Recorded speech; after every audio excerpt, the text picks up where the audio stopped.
S&P abaisse la note de la France à A+, incertitude élevée sur les finances publiques. Bonjour à tous, et on se retrouve pour une toute nouvelle vidéo. Et dans cette vidéo, nous allons parler de la France, qui a été dégradée par la S&P, qui est dans les 3 plus grosses agences de notation du monde. Il y a quelques semaines, Fitch, avait abaissé la France. Et Moody's, c'est le 24 octobre, donc je vous ferai une vidéo là-dessus également. On va regarder ce qu'ils vont nous dire, et puis nous allons regarder plus tard dans la vidéo. Je vais vous lire quelques petits passages du S&P Global qui nous disent ce qu'il en pense de la situation de la France. Mais je vais pas tout vous lire évidemment parce que c'est quand même très long. J'ai juste pris 2 passages que je vous lirai à la fin de la vidéo. N'hésitez pas à vous abonner, à commenter, à partager, à mettre un like et à activer la cloche de notification pour avoir toutes mes vidéos. Donc je vous remercie pour cela et nous commençons. L'agence de notation maintient toutefois une perspective stable, mais estime que le rythme de consolidation pourrait être plus lent que prévu, sans mesures prises pour réduire le déficit. Déjà, là je suis d'accord, c'est même beaucoup plus lent que prévu. Si on continue comme ça, avec les augmentations qui vont nous pondre en 2026, si vous voulez voir la vidéo sur les 10 mesures choc de Monsieur Le Cornu, là, le Premier ministre, je vous invite à regarder la vidéo précédente qui sera en description. L'agence de notation S&P Global Rating a annoncé vendredi soir abaisser d'un cran la note de la France de AA- à simple A+, estimant que malgré la présentation cette semaine du projet de budget 2026, l'incertitude sur les finances publiques françaises demeure élevée. Réagissant à cette deuxième dégradation par S&P, anciennement Standard & Poor's, en 1 an et demi, le ministre de l'économie Roland Lescure a dit prendre acte de cette décision. Le gouvernement confirme sa détermination à tenir l'objectif de déficit de 5,4% du PIB pour 2025, a ajouté son ministère dans une déclaration transmise à l'AFP. Déjà, 5,4%, selon moi, on sera plus proche des 6%, puisqu'on est toujours en incertitude, et vu les 2 premiers déficits publics primaires, parce qu'un déficit primaire c'est trimestriel, vous voyez, donc un déficit primaire c'est égal à un trimestre, donc le premier déficit primaire c'était de janvier à mars, et le deuxième c'était d'avril à juin, et on aura de juillet à septembre je crois que c'est je crois que c'est fin novembre, si je dis pas de bêtises, ces 2 premiers déficits budgétaires là, primaires, mais c'est pas très glorieux, hein. C'est quasiment 100 milliards en 2 mois. Enfin, en 2 trimestres, pardon. Vous imaginez, hein, 100 milliards en 2 trimestres. C'est-à-dire que là, en euros, je crois qu'on a à peu près 2800 milliards de PIB. Donc 100 milliards, ça fait que, déjà, on est déjà à plus de 3% en 2 trimestres. Donc, imaginez-vous un seul instant, hein, dire 5,4%, moi j'y crois pas du tout. Et je pense que je suis pas le seul à pas y croire. On sera plus proche des 6%, voire peut-être plus, à moins qu'ils nous fassent un coup de magie comme tous les fins de trimestre, enfin comme tous les fins d'année de trimestre, parce que l'année dernière il n'y a eu que 3 milliards de déficit public. C'est litigieux tout ça, hein. Vous me direz dans les commentaires ce que vous en pensez, mais pour moi c'est vraiment litigieux. Selon S&P, si cet objectif de déficit public de 5,4% du PIB en 2025 sera atteint, en l'absence de mesures supplémentaires significatives de réduction du déficit budgétaire, l'assainissement budgétaire sur son horizon de prévision sera plus lent que prévu. L'agence prévoit que la dette publique brute atteindra 121% du PIB en 2028. Si on continue comme ça, je pense qu'on sera plutôt vers les 125%, contre 112% du PIB à la fin de l'année dernière, a-t-elle poursuivi dans un communiqué. En conséquence, nous avons abaissé nos notes souveraines non sollicitées de la France de AA- à plus à A+, à-, écrit-elle. Les perspectives sont stables. Je pense qu'ils disent les perspectives sont stables pour pas affoler les marchés financiers, parce que pour moi, les perspectives sont négatives, mais tellement négatives qu'on devrait même pas être A. À titre d'exemple, le Portugal est A+, donc comme nous, mais ils ont des excédents budgétaires. Donc vous voyez où je veux en venir. C'est-à-dire que le Portugal est plus crédible que nous, hein. est beaucoup plus crédible que nous, parce qu'ils ont des excédents budgétaires, ils veulent augmenter les retraites en baissant les impôts, parce grâce à ces excédents, ils peuvent se permettre d'augmenter les retraites tout en réduisant les impôts. C'est quand même pas sorcier, hein. Tu baisses les impôts, tu baisses le nombre de fonctionnaires, et puis enfin, tout ira mieux. Enfin, on l'espère, après ça c'est en théorie évidemment. En espérant qu'en pratique ce soit pareil, mais pour moi oui.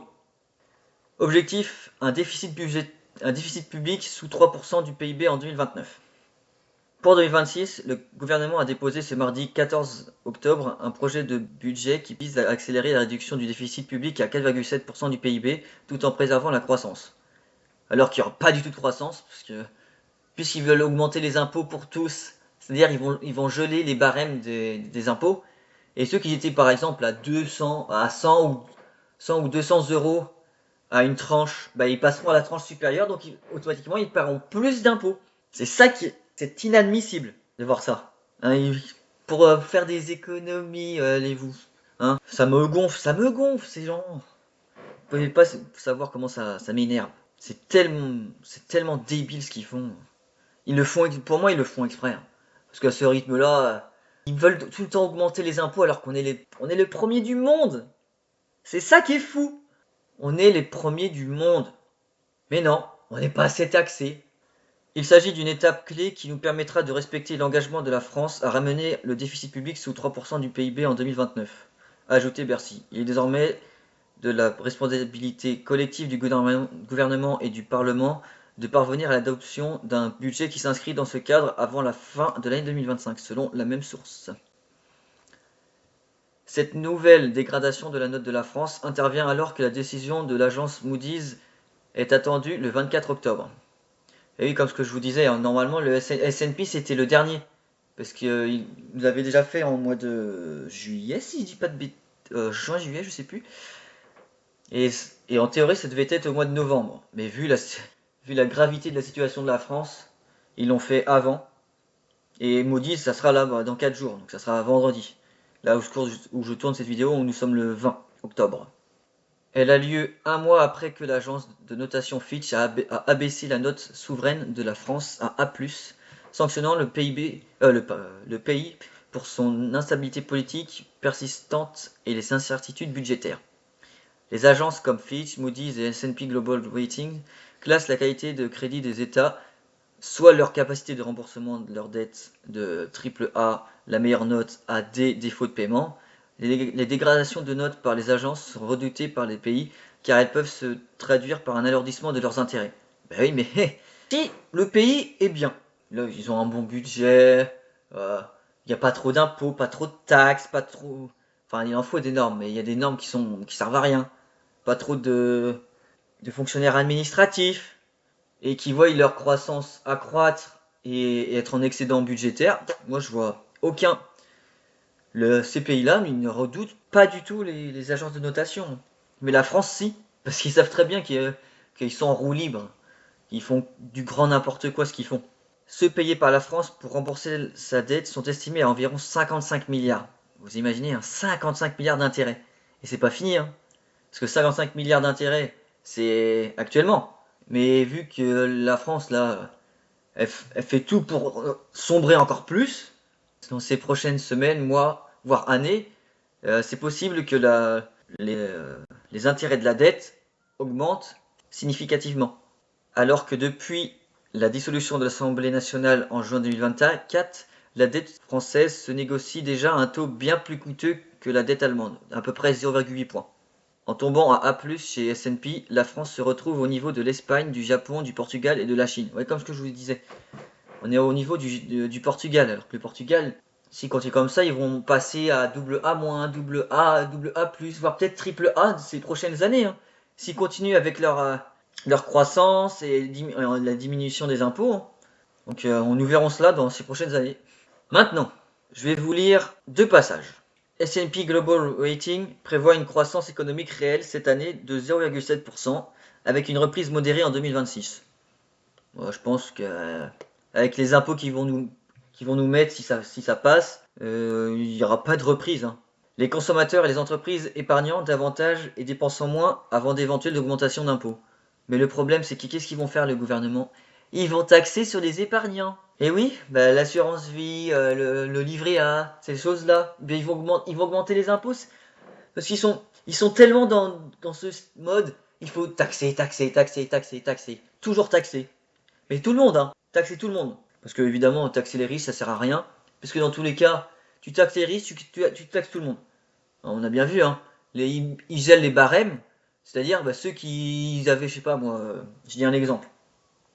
Un couple qui gagne 50 000 euros par an, à deux. Un couple avec deux enfants, une famille lambda. Ils ont une augmentation de 2%, on va dire, ça fait 51 000.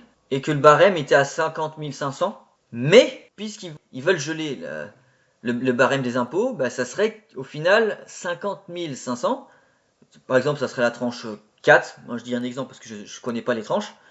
La tranche 4, eh ben, il passerait la tranche 5. Donc c'est ça qui est hyper dangereux pour nous, Français, pour tout le monde. Mais tout le monde est concerné. Même ceux qui sont au SMIC. Hein.